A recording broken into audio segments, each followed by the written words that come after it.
Principal और development direction बोलते हैं। इसका मतलब इसके अंदर दो आता है, एक जो सर से पैर तक होता है और दूसरा होता है क्या बोलते हैं स्पाइनल कॉर्ड से उंगलियों तक। तो सिर से पैर तक का विकास तो पता ही है कि पहले माइंड का विकास होता है, ब्रेन का विकास होता है, उसके बाद धीरे धीरे शरीर का विकास होता है। उसके बाद दूसरा ये है कि सेंटर से पहले विकास होता है, मतलब कि सेंटर मतलब स्पाइनल कॉर्ड हो गया, तो उसके बाद स्पाइनल कॉर्ड से उसका विकास होता है और धीरे धीरे उंगलियां जो होती हैं और उसमें विकास होता है। तो इसमें आया, उसके बाद आया कि निरंतर विकास का सिद्धांत, मतलब कंटिन्यूअस डेवलपमेंट। इसका मतलब ये है कि जैसे जो विकास होता है वो अचानक से तो नहीं होता है, उसमें निरंतर प्रक्रिया चलते रहता है, मतलब कि कभी ना कभी वो ऐसे निम्न या उच्च दर से वो विकास हो रहा होगा पहले से। ठीक, उसको कहते हैं निरंतर विकास का सिद्धांत। तीसरा है व्यक्तिगत भिन्नता। कहने का मतलब है कि जितने भी मानव समाज है सब में इंडिविजुअली डिफरेंसेस है, सब एक दूसरे से अलग है, भिन्न है, जिसको बोला जाता है व्यक्तिगत भिन्नता।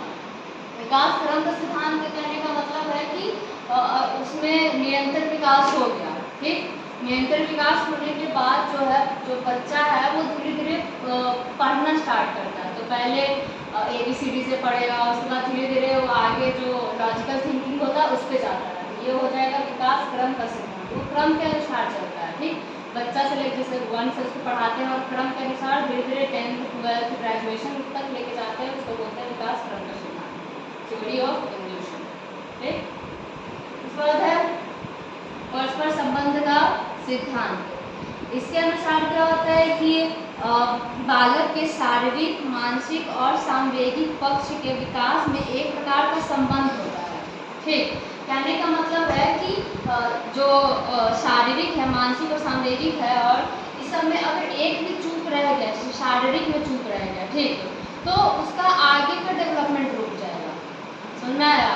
तो शारीरिक, मानसिक और सांवेगिक एक दूसरे से कनेक्टेड होते हैं, परस्पर रहते हैं, संबंध परस्पर रहता है, तो एक दूसरे से कनेक्टेड रहता है। उसमें से एक भी किसी में चूक आ गया तो उसका आगे का डेवलपमेंट नहीं होगा, चाहे वो ग्रोथ में हो चाहे वो डेवलपमेंट में हो। ठीक, चाहे कॉग्निटिव डेवलपमेंट हो चाहे मेंटल डेवलपमेंट हो, एनीथिंग, तो उसमें उसका डेवलपमेंट नहीं होगा। समझा?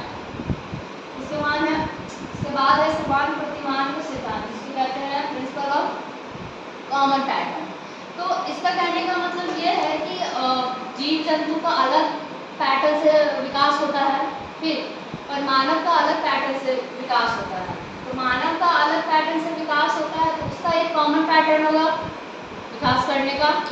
ठीक, मतलब कि मानव को विकास करना है एज ए लॉजिकल थिंकिंग के लिए, तो उसका एक अलग पैटर्न से उसका विकास होता है, और जो जीव जंतु हैं तो उसका एक अलग पैटर्न से विकास होता है, उनको लॉजिकल थिंकिंग नहीं करना होता है। ठीक, उनको सिर्फ खाना सोना यही सब होता है, तो उनका अलग पैटर्न से विकास होता है। समझना है? इसके बाद है वंशानुगत सिद्धांत। इसका मतलब तो पता ही है कि जो बच्चा जैसे उसके परिवार में लंबा हो गया, कलर डिफरेंसेस हो गए, तो उसमें उस बच्चे में भी उसका डिफरेंसेस आता है, तो ये हो गया वंशानुगत सिद्धांत, इनहेरिटेंस प्रिंसिपल कहते हैं। उसके बाद आ गया पर्यावरणीय सिद्धांत। इसका कहने का मतलब है कि जैसे कि ये अनुवांशिकता जो होता है इसी इनहेरिटेंस में आता है ना, इनहेरिटेंस प्रिंसिपल जिसको कहते हैं। ठीक, उसके बाद पर्यावरण सिद्धांत उसको कहते हैं जैसे वंशानुगत से तो बच्चा तो आ गया, कुछ उसके वंश आ गए, तो उसमें कुछ इन्वायरमेंटल फैक्टर्स भी आते हैं।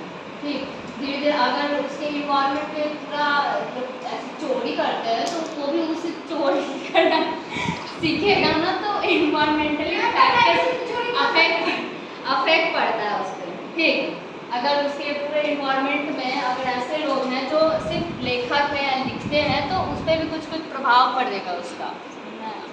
इसको कहते हैं मुझे नहीं आया, उसको कहेंगे इन्वायरमेंटल फैक्टर। समझ में आया?